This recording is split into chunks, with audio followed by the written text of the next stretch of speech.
اپنے جوش و غم میں قبر سے خطاب کر کے فرمایا، اے قبر کیا تجھے کچھ خبر بھی ہے کہ ہم کس کا جنازہ لے کر آئے ہیں؟ یہ بیٹی ہے حضرت محمد صلی اللہ علیہ وسلم کی، یہ بی بی ہے حضرت علی کرم اللہ وجہ کی، یہ والدہ ہے حضرت امام حسین اور حسن رضی اللہ عنہما کی، یہ فاطمہ زہرا ہے، جنت کی عورتوں کی سردار ہے۔ قبر سے آواز آتی ہے، اے ابو ذر، قبر حسب و نسب بیان کرنے کی جگہ نہیں ہے، یہاں تو صرف نیک اعمال کا ذکر ہے۔ السلام علیکم ورحمۃ اللہ وبرکاتہ۔ الحمد للہ نحمده ونصلی علی رسوله الکریم، اما بعد، اعوذ باللہ من الشیطان الرجیم، بسم اللہ الرحمن الرحیم، کل نفس ذائقۃ الموت۔ محترم حضرات، سامعین کرام اور میرے سامنے بیٹھے ہوئے عزیز بھائیوں، آج میں آپ حضرات کے سامنے جس موضوع کو لے کر کھڑا ہوں وہ ہے موت۔ حضرات، انسان کی زندگی ہوا کے اندر رکھے ہوئے ایک چراغ کی مانند ہے۔ جس طرح جوان آدمی چراغ سحر ہے تو بوڑھا آدمی چراغ شام ہے۔ جس طرح ہوا کے اندر رکھے ہوئے چراغ ایک جھونکے کا محتاج ہے، ایسے ہی انسانی زندگی ایک پل کی محتاج ہوتی ہے۔ سبحان اللہ۔ اس لیے کسی نے کہا، زندگی سے اتنا محبت نہ کرو، یہ کسی سے وفا نہیں کرتی۔ زندگی سے اتنا محبت نہ کرو، یہ کسی سے وفا نہیں کرتی۔ موت کو کبھی مت بھولو، یہ کسی کو دھوکہ نہیں دیتی۔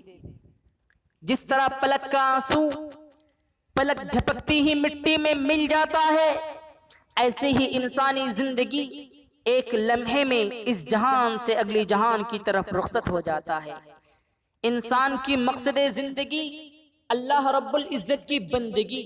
صحیح معنوں میں بندہ وہی ہوتا ہے جس میں بندگی ہو، ورنہ وہ سراسر گندا ہوتا ہے، جھوٹ اور فریب ہوتا ہے۔ جو بھی اس دنیا میں آیا بالآخر اس کو اس دنیا سے جانا ہے۔ وَمَا جَعَلْنَا لِبَشَرٍ مِّن قَبْلِكَ الْخُلْدَ، اے محبوب، ہم نے آپ سے پہلے بھی کسی کے لیے یہاں ہمیشہ رہنا نہیں لکھا۔ ہر انسان کو یہاں سے جانا ہے۔ یہ چند دن جو ہمیں عطا کی گئی ہے، اس میں ہمیں آخرت کی تیاری کرنی ہے۔ اللہ کے نبی صلی اللہ علیہ وسلم نے فرمایا، کن فی الدنیا کأنک غریب او عابر سبیل، تم دنیا میں ایسی زندگی گزارو جیسے ایک پردیسی ہو، جیسے کوئی پردیسی ہو۔ پردیس میں انسان کو کتنی ہی سہولت کیوں نہ مل جائے، اس کا دل اپنے بچوں کے لیے، اپنے والدین کے لیے اور عزیز و اقارب کے لیے ہر وقت اداس رہتا ہے، سوچتا ہے کہ کب مجھے مہلت ملے کہ میں وطن واپس چلا جاؤں۔ حضرات، کر زمین کے نیچے جانے کی بے فکر، اونچے اونچے یہاں تو بنوائے محل۔ کر زمین کے نیچے جانے کی بے فکر، اونچے اونچے یہاں تو بنوائے محل۔ روشنی کی قبر کا سامان کر، کام جو کر رہے ہیں کر لے آج کل۔ آج لوگ کیسی کیسی تدبیریں سوچتا ہے، برسوں کے انتظامات پہلے ہی سے سوچ لیا کرتے ہیں کہ اگر اتنے سال بعد اگر کوئی ضرورت آن پڑی تو کیا کریں گے۔ حالانکہ موت سر پر سوار تھی، مرنے کا دن قریب تھا، مگر ان کو یہ معلوم ہی نہ تھا کہ کل میرے ساتھ کیا ہونے والا ہے۔ میرے دینی بھائیوں، آج کے آنے والی رات سنو، دھیان سے سنو، آج کے آنے والی رات نرم بستر پر نہیں بلکہ قبر میں خاک کی بستر پر ہوگی۔ کیا تو نے کہیں ایسا دیکھا اور سنا نہیں کہ دن میں اچھے بھلے تھے اور رات کو قبر میں جا لیٹے؟ لہذا یاد رکھ، یاد رکھ، یہی حال تیرا بھی ہونے والا ہے۔ آج تو اتنا انتظامات کر رہا ہے، لمبی لمبی اسکیمیں اور تدبیریں سوچتا ہے، مگر کل کی خبر نہیں کہ کل تیرے ساتھ کیا ہونے والا ہے۔ کہاں تیری یہ تدبیریں اور کہاں تو ہوگا، نامعلوم کل کس جھاڑ اور پتھروں کے نیچے دبا ہوگا۔ آگاہ اپنے موت سے کوئی بشر نہیں، آگاہ اپنے موت سے کوئی بشر نہیں، سامان 100 برس کا ہے، پل کی خبر نہیں۔ دنیا میں آج تک جتنے بھی لوگ آئے وہ سب کے سب اپنی منزل کی طرف کوچ کر گئے۔ یاد رکھ، یاد رکھ، تو بھی ایک دن اسی طرح اپنی منزل کی طرف کوچ کر جائے گا۔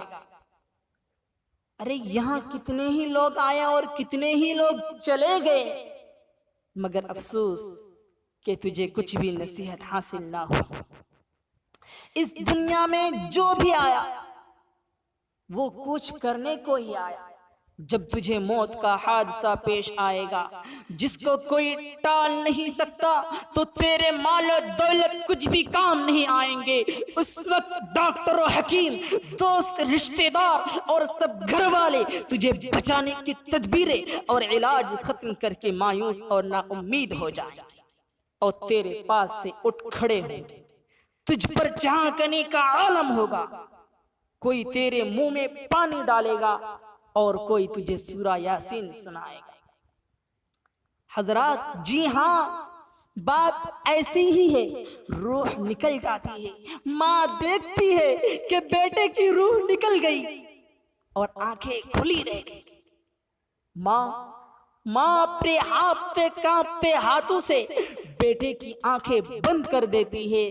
وہ یہ جانتی ہے کہ یہ آنکھیں آج کے بعد کبھی نہیں کھلے گی، اس کا منہ بھی بند کر دیتی ہے۔ وہ یہ سمجھتی ہے کہ یہ طوطا ہمیشہ کے لیے خاموش ہو چکا، اب کبھی نہیں بولے گا۔ تھوڑی دیر کے بعد چادر اوپر ڈال دیتے ہیں، سب کہتے ہیں ارے میت کو جلدی نہلاؤ۔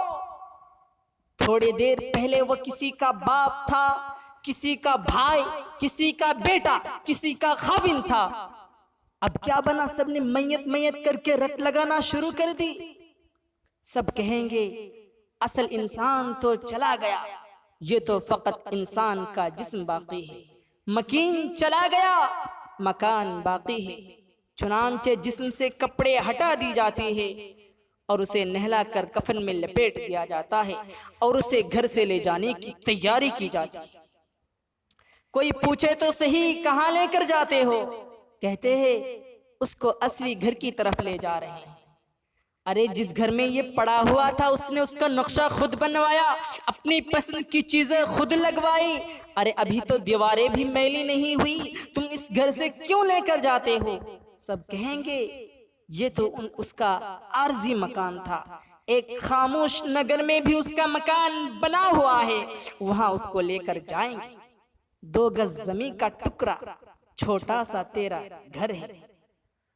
پھر جنازہ پڑھ کر اس کو قبرستان پہنچا دیا جاتا ہے۔ ہم نے کئی بار دیکھا کہ جوان بیٹے کو باپ قبر میں اتارتا ہے اور باپ کو بیٹا اتار رہا ہوتا ہے۔ جب باپ نیچے اترتا ہے اور جوان بیٹے کو زمین پر لٹا دیتا ہے، یہ وہ باپ تھا جو بیٹے کے جسم پر میلا کپڑا برداشت نہیں کرتا تھا، آج اپنے بیٹے کو زمین پر لٹا رہا ہے، زمین پر لٹا رہا ہے، نیچے کوئی گدا بھی نہیں بچھایا، کوئی قالین بھی نہیں بچھایا، ویسے ہی کفن کے ساتھ زمین پر رکھ دیا۔ پھر وہاں ایئر کنڈیشن بھی نہیں، کوئی لائٹ کا انتظام بھی نہیں، بلکہ اوپر سے مٹی ڈال دیتے ہیں۔ جو باپ اپنے بیٹے کے جسم پر دھول برداشت نہیں کرتا تھا، آج وہی مٹی ڈال رہا ہوتا ہے۔ اور یہ حوصلے بھی اللہ نے مردوں کو دیے ہیں، ان کے ذمے دفنانے کا حکم ہے۔ اگر بالفرض عورتوں کو حکم دیا جاتا کہ ماں کو بیٹا دفن کرنا پڑتا تو شاید ماں خود بھی ساتھ ہی دفن ہو جاتی۔ اللہ نے مردوں کو یہ حوصلے دیے ہیں۔ کیا گزرتی ہوگی اس باپ پر جو اپنے بیٹے کو زمین پر لٹاتا ہے، اس پر مٹی ڈال رہا ہوتا ہے۔ حضرات، پھر تجھے دفن کرنے کے بعد کوئی کہنے والا کہے گا بڑا اچھا باپ تھا، کوئی کہے گا بڑا اچھا بھائی تھا، کوئی کہے گا بڑا اچھا دوست تھا، کوئی کہے گا بڑا نیک تھا، کوئی کہے گا اللہ پاک مغفرت فرمائے۔ پھر وہ بہت جلد اپنے پیٹ کے دھندے میں لگ جائیں گے اور دنیا میں مشغول ہو جائیں گے۔ پھر وہ بھولے سے کبھی تجھے یاد نہ کریں گے، مگر اس زبانی جمع خرچ کے بعد انہیں یہ بھی خبر نہ ہوگی کہ کون چلا گیا، کون ہم سے جدا اور رخصت ہو گیا، اس کا کچھ خیال نہ ہوگا، بلکہ ان کی ساری کوشش مال و دولت، زمین و جائیداد کے تقسیم کرنے، آپس میں بانٹنے اور لڑنے مرنے پر لگی ہوگی۔ بھائی بھائی زمین لے کر جھگڑتے ہیں دنیا میں، دیکھو کیسے۔ کہیں پر بڑا بھائی اپنے طاقت کے غرور سے چھوٹے بھائی کی زمین چھین رہا ہے، بے ایمانی کر رہے ہیں، تو کہیں پر چھوٹا بھائی بڑا بھائی کے انتقال کے بعد ان کی بھتیجے کی زمین بے ایمانی کر رہے ہیں۔ آپ کو بتا دوں کہ کیسے زمین بے ایمانی کرتے ہیں۔ کہتے ہیں ارے یہ زمین میرے باپ مرنے سے پہلے میرے نام کر کے گیا ہے۔ اور کوئی کچھ پڑھ لکھ کر کاغذ دکھاتا ہے کہ دیکھو یہ زمین میرے نام میں ہے۔ وہ اپنے طاقت کے غرور سے وہ زمین چھین لیتا ہے۔ تم بھی اسی باپ کی اولاد ہو، وہ بھی اسی باپ کی اولاد ہے، تو تمہیں زمین زیادہ اور اسے کم کیوں؟ خدا نہ کرے اگر کل تمہاری موت ہو جائے تو تم اللہ کے حضور میں کیا منہ دکھاؤ گے؟ جس اللہ نے تمہیں اس دنیا میں بھیجا ہی اس لیے تھا کہ تم اللہ کی عبادت کرو۔ اللہ تعالیٰ نے فرمایا وَمَا خَلَقْتُ الْجِنَّ وَالْإِنسَ إِلَّا لِيَعْبُدُونَ، کہ میں نے جن اور انسانوں کو اس لیے پیدا کیا کہ وہ میری عبادت کرے۔ اور آج تم اللہ کی عبادت کرنے کے بجائے ایک دوسرے کو تکلیف پہنچاتے ہو۔ اور ہاں، لوگوں کی عزت کرنا سیکھو، عالم اور حافظوں کی عزت کرنا سیکھو۔ آج کل علماء کرام اور حافظوں کو ناقدری، ان کے ساتھ بے ادبی و گستاخی کرنے کا رواج بنتا جا رہا ہے۔ حضرت عبداللہ بن عباس رضی اللہ عنہما فرماتے ہیں کہ جو شخص کسی فقیہ عالم مولوی کو تکلیف پہنچائی اس نے اللہ کے رسول کو تکلیف پہنچائی، اور جس نے اللہ کے رسول کو تکلیف پہنچائی اس نے اللہ کو تکلیف پہنچائی۔ میرے بھائیوں، اور جو اللہ کو تکلیف پہنچائے وہ تو اپنا انجام خود ہی سوچے۔ اور آپ ان حافظ اور علماء کو گالی دیتے ہیں اور ان کی بے عزت کرتے ہیں جنہوں نے اپنی ساری زندگی قرآن و حدیث سیکھنے اور سکھانے میں لگا دی، اور آپ ان علماء کو گالی دیتے ہیں۔ آپ کو شرم آنی چاہیے، آپ کو حیا آنی چاہیے۔ اللہ کے نبی صلی اللہ علیہ وسلم نے فرمایا کہ تم عالم بنو یا طالب علم بنو، یا ان سے محبت رکھنے والا بنو۔ کتنا قسم کے بتایا؟ 5 قسم بتایا۔ یا تم عالم بنو یا طالب علم بنو، یا علم سننے والا بنو، یا ان سے محبت رکھنے والا بنو۔ 5ویں قسم میں ہرگز داخل نہ ہونا۔ کیا کہا؟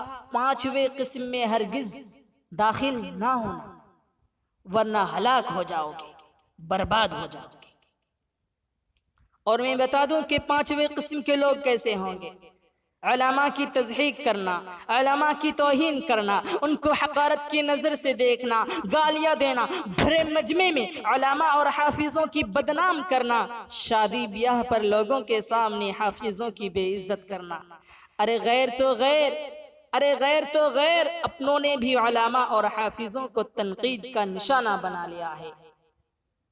حضرات، اللہ سے ڈرو اور عذاب قبر سے پناہ مانگو۔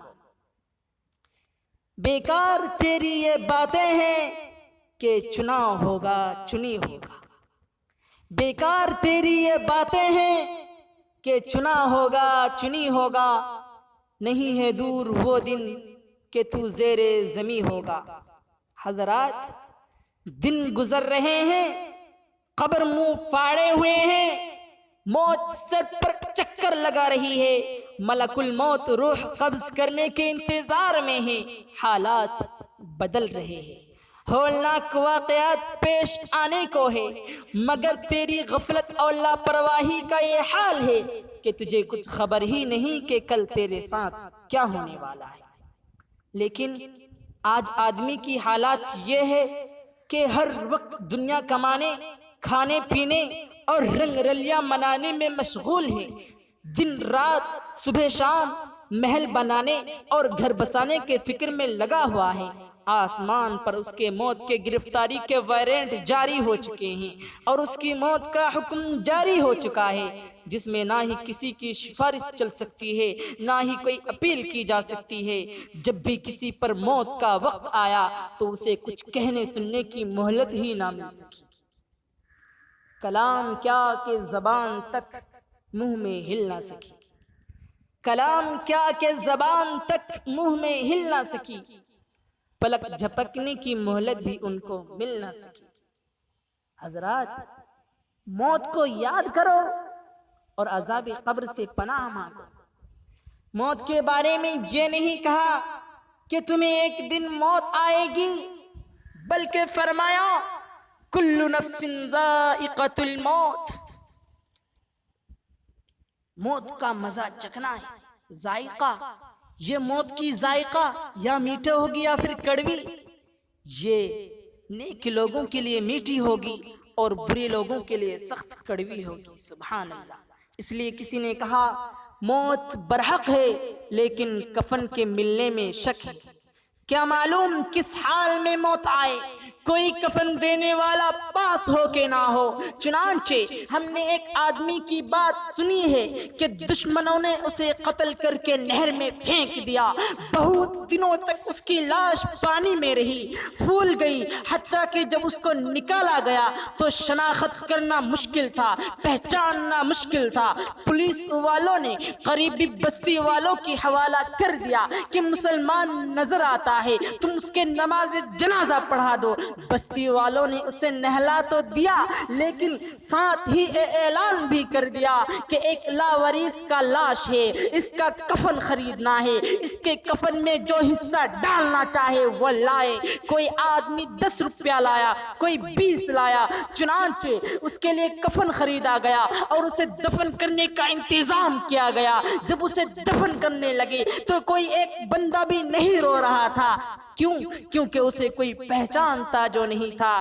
جب کچھ دنوں کے بعد اس کی حقیقت کھلی تو پتا چلا کہ وہ ایک علاقے کا بڑا زمیندار تھا، 12 مربع زمین کا وہ مالک تھا، کروڑوں روپے اس کے بینک اکاؤنٹ میں تھے، 4 جوان العمر اس کے بیٹے تھے، کئی شہروں میں اس کی کوٹھیاں تھی، مگر ان کو کیا پتا تھا جب ان کی موت آئے گی تو اسے چندے کا کفن پہنایا جائے گا، اسے بھیک مانگ کے کفن پہنایا جائے گا۔ اس لیے کہا موت برحق ہے لیکن کفن کے ملنے میں شک ہے۔ میرے بھائیوں، وقت بہت مختصر ہے، اس لیے میں یہی سے اپنی تقریر ختم کرتا ہوں۔ آخر میں اللہ تعالیٰ سے دعا ہے کہ اللہ تعالیٰ ہم تمام مسلمانوں کو موت کی یاد کرنے کی توفیق عطا فرمائے اور سچی ایمانداری والی زندگی گزارنے کی توفیق عطا فرمائے۔ آمین۔ السلام علیکم ورحمۃ اللہ۔